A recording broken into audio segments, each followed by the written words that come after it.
चलो आज हम लोग एटॉमिक न्यूक्लियाई चैप्टर स्टार्ट कर रहे हैं।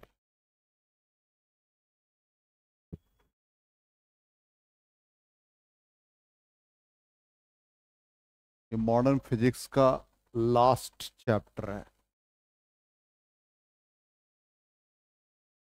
एटॉमिक न्यूक्लियस या सिंपली न्यूक्लियाई भी कहते हैं।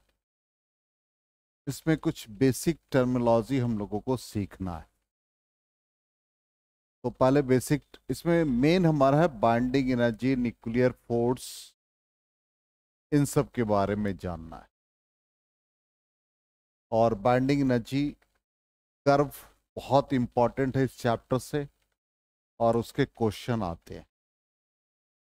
तो सबसे पहला कुछ टर्मिनोलॉजी जो ऑलरेडी हम लोग केमिस्ट्री में भी पढ़े हुए हैं, एटॉमिक मास नंबर। हम लोग यहाँ पर न्यूक्लियाइड को, एक न्यूक्लियस को रिप्रेजेंट करेंगे एक्स, और इस न्यूक्लियाइड के लिए एटॉमिक नंबर को जेड से रिप्रेजेंट करेंगे और मास नंबर को ए से, और ये एलिमेंट को रिप्रेजेंट करेगा। ये हमारा एटॉमिक नंबर होगा जो नंबर ऑफ इलेक्ट्रॉन और नंबर ऑफ प्रोटॉन को रिप्रेजेंट करेगा, और ये हमारा मास नंबर होगा। और ये हमारा जो एलिमेंट है उसको रिप्रेजेंट करेगा। इसलिए इस पूरे पार्ट को हम लोग न्यूक्लियाइड कहते हैं। ठीक, अब इसी बेसिस पे हम लोग एटॉमिक मास नंबर। अब एटॉमिक मास नंबर का मतलब क्या है? It's sum of number of protons and number of neutrons in a nucleus known as mass number simply, और एटॉमिक मास नंबर, जिसको A से रिप्रेजेंट करेंगे। ये Z प्लस N हो जाएगा। N capital number of neutrons को represent कर रहा है, Z नंबर ऑफ प्रोटॉन्स और नंबर ऑफ इलेक्ट्रॉन्स को, और A मास नंबर। ये ऑलरेडी हम लोग पहले सीखे हुए हैं। इसके बाद है एटॉमिक मास यूनिट।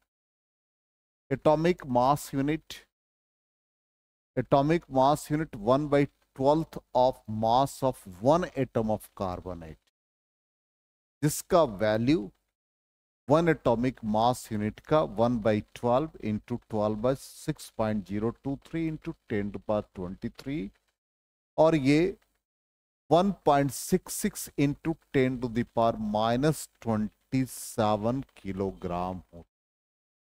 ये न्यूमेरिकल वैल्यू हम लोगों को याद रखना है कि one atomic mass unit becomes 1.66 into 10⁻⁻27 kg। ये बहुत इंपॉर्टेंट सेगमेंट है। ठीक, इसका वैल्यू हमको याद रखना। नेक्स्ट पार्ट है हमारा साइज ऑफ न्यूक्लियस। तो साइज ऑफ न्यूक्लियस हम लोग जब भी लिखते हैं तो R इज इक्वल टू, क्योंकि volume of the nucleus directly proportional to mass number होता है। तो volume of nucleus 4/3πr³ directly proportional to mass number. तो 4/3π एक कांस्टेंट पैरामीटर हम मान ले, तो यहां से R directly proportional to A⁻⁻⁴ mass number का 1/3। यहां पर R is equal to R0 A⁻⁻⁴। इसको हम लोग कहते हैं एम्पिरिकल कांस्टेंट। ये कांस्टेंट वैल्यू होता है। ये करीब करीब 1 किसी किसी बुक में 2 है, 1.1 फर्मी के ऑर्डर में होता है। फर्मी का मतलब हम लोग जानते हैं 10⁻⁻15 मीटर। तो जैसे इसमें हम लोगों को साइज ऑफ न्यूक्लियस को कंपेयर करने दे देगा। कहेगा मान लो जैसे कॉपर और मैग्नीशियम है, उसके साइज को कंपेयर करो। तो R1/R2 इज इक्वल टू क्या होगा? इसके लिए मास नंबर A1 इसके लिए mass number A2 whole to the power 1/3, इससे हम लोग कंपेयर कर सकते हैं। समझ में, ये नोट कर लो, ये चीज पूरा एक्सप्लेनेशन नहीं है।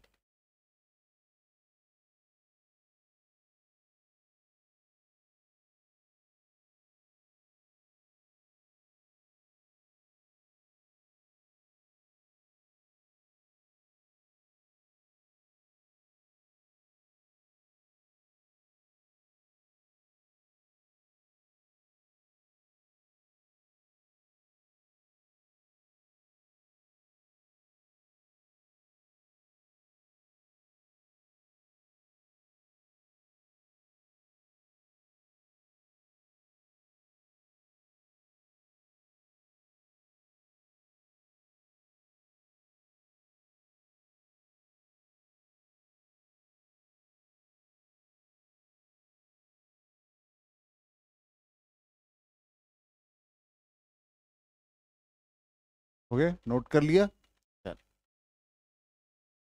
आगे बढ़े। तो यहां पर ये R0 देखा 1.2 10⁻15 मीटर, नॉट 5, ये बाय मिस्टेक लिखा गया। ठीक है, अब आ जाए न्यूक्लियर वॉल्यूम। वॉल्यूम को हम लोग अभी जस्ट वही बताया कि volume of the nucleus directly proportional to mass. ठीक है, अब रेडियस ऑफ द न्यूक्लियस, हमारा रेंज ऑलरेडी हम लोग जानते हैं, न्यूक्लियस का रेंज फर्मी में होता है, तो 1 फर्मी से 10 फर्मी तक, 1 फर्मी से 10 फर्मी।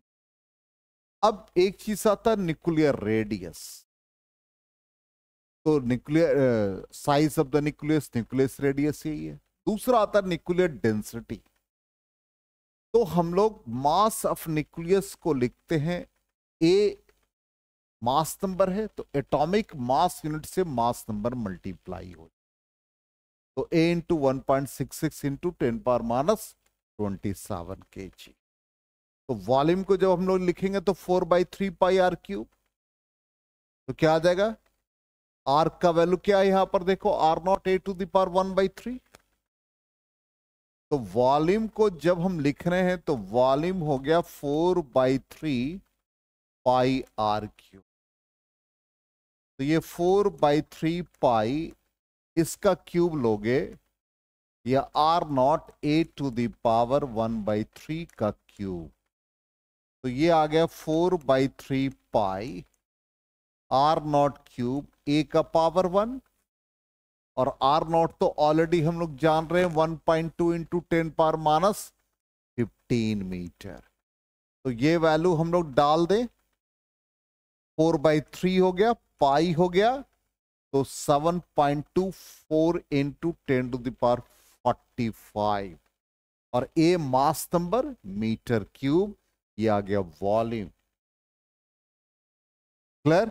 और इसी के रेस्पेक्ट में हम लोगों को डेंसिटी निकालना है, तो उस कंडीशन में डेंसिटी क्या होता है, मास पर यूनिट वॉल्यूम। तो मास यहां से हमारा क्या आ गया, ए इंटू एटॉमिक मास यूनिट, तो ए इंटू 1.66 इंटू 10⁻27 kg, और इसका वैल्यू कितना आ गया, 7.24 इंटू 10⁻, यहां पर हम लोग यूज कर लेंगे, ये जो वैल्यू है इसको हम सिंप्लीफाई कर चुके, तो ये वैल्यू 7.24 इंटू 10⁻45 ए हो गया, ए और ए यहां से कैंसिल हो जाएगा, तो सिंप्लीफाई करेंगे तो 2.29 इंटू 10⁻17 kg पर मीटर क्यूब आ गया। इसका मतलब यहां पर density is independent of mass number, इसे मास नंबर क्या हो रहा है, कैंसिल हो रहा है। तो ये भी हो सकता है हमसे पूछ दिया जाए कि so that the nuclear density is independent of the mass number, चूंकि न्यूमेरिकली यहां से ए और ए दोनों कैंसिल हो जाए। आ गया समझ में, क्लियर। चलिए नेक्स्ट है हमारा इससे रिलेटेड डिस्कशन, क्या क्या मिला हम लोगों को वो देख लेते हैं। Nuclear density does not depend upon mass number. So all the nuclei possess nearly the same density. सबका density same, क्योंकि हर न्यूक्लियर या एलिमेंट की न्यूक्लियाइड की बात करें तो सबका मास नंबर डिफरेंट होता है। तो मास नंबर डिफरेंट होगा तो मास नंबर से इंडिपेंडेंट है, इसलिए सबका डेंसिटी सेम रहेगा। ठीक। The nuclear density has extremely large value, बहुत ज्यादा वैल्यू था। Such high densities are found in white dwarf stars which contain mainly nuclear matter. white dwarf stars में nuclear matter होता है चूंकि high densities होते हैं। nuclear density is not uniform throughout the nucleus. Maximum value कहाँ होता है? Centre पे। और जैसे जैसे सेंटर ऑफ द न्यूक्लियस से दूर जाओगे डेंसिटी उसका डिक्रीज करता है। ठीक। The nuclear radius is the distance from the centre of the nucleus eight which the density of nuclear matter decreases to 1/2 of its maximum value at the center. तो centre के respect में यदि आप दूर जाएंगे तो क्या होगा? वो सेंटर पे मैक्सिमम है, दूर जाएंगे तो हाफ हो जाएगा। ठीक। ये सब कुछ इंपॉर्टेंट पार्ट्स थे। अब आ जाए आइंस्टीन मास एनर्जी इक्विवेलेंस। बड़ा इंपॉर्टेंट रिलेशन है Einstein relativistics relation. m is equal to m nought, इसी से हम सारा डिस्कशन करेंगे। और देखिए इसी से सारी चीजें मिलती। बहुत इंपॉर्टेंट सेगमेंट है। m is equal to m not 1 minus V square by C square to the power -12 हो जाएगा। तो m is equal to m not, तो ये हो जाएगा 1 plus half V square by C square. Highest power को हम लोग नेग्लेक्ट कर देते हैं। तो m is equal to m not 1 plus 2 1 by 2 m not V square by C square हो जाएगा। क्लियर? ध्यान दो। अब इसको आप लिख सकते हो सी स्क्वायर एलसीएम ले लोगे, सी स्क्वायर एलसीएम ले लोगे, या इसको आप m minus M not 1/2 m not V square, और सी स्क्वायर इधर से आके क्या हो गया? मल्टीप्लाई। ठीक। तो M C square is equal to, हम m नॉट सी स्क्वायर को इधर ले जाए तो ये क्या बन गया? 1/2 m नॉट वी स्क्वायर, और ये एम सी स्क्वायर को e से रिप्रेजेंट कर देते हैं। It is equal to m not C square plus kinetic energy को t से। यही मास एनर्जी इक्विवेलेंस है। इक्वेशन क्या आ गया? m not C square plus kinetic energy. m not C square energy related to rest mass. m not क्या कहलाता? Rest. तो रेस्ट मास एनर्जी को रिप्रेजेंट करेंगे m नॉट सी स्क्वायर से, और t को रिप्रेजेंट करेंगे काइनेटिक एनर्जी। इसका मतलब कोई भी न्यूक्लियस यदि स्टेशनरी है तो उसमें उसका rest mass energy m not C square है। इसका मतलब जहां एनर्जी डिसएपियर हो रहा है वहां energy in the form of mass है, that is m not C square. इसलिए नाम पड़ गया मास एनर्जी इक्विवेलेंस। ये बहुत इंपॉर्टेंट सेगमेंट है, इसको आप नोट कर लें। उसमें इस तरह से हमने डिराइव किया है, लेकिन इतना एक्सप्लेनेशन के साथ नहीं।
हो गया, नोट कर लिया?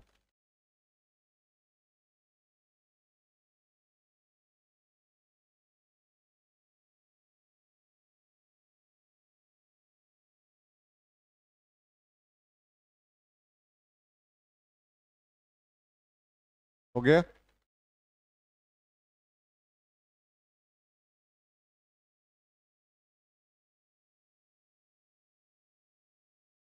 चलो अब देखो इसका एक्सप्लेनेशन क्या है, step by step. Equation expresses equivalence between mass and energy. This equation suggests that even when a particle is at rest, हमने कहा था जब पार्टिकल रेस्ट होता है तो उस कंडीशन में ऑब्वियसली काइनेटिक एनर्जी जीरो होगा, लेकिन it still possess an enormous of energy because of its mass, that is m naught c square. Kinetic energy जब पार्टिकल स्टेशनरी है तो zero. The mass of a particle measured in frame of reference in which the particle is stationary or at rest is called rest mass energy, that is m naught c square. इसका मतलब total energy किसके बराबर हो गया? Rest mass energy plus kinetic energy. The mass of a particle is greater when it is in motion than when it is at rest. तो जब वो motion में आएगा तो मास ऑफ द पार्टिकल उसका इंक्रीज कर जाता है. तो फाइनली यही रिलेशन डेराइव किया हुआ है, देखो. तो ये जब भी मास एनर्जी को बैलेंस होगा तो उस कंडीशन में हम लोग आइंस्टीन थ्योरी के अकॉर्डिंग जो एनर्जी लिखते हैं, total energy is m nought c square plus kinetic energy T.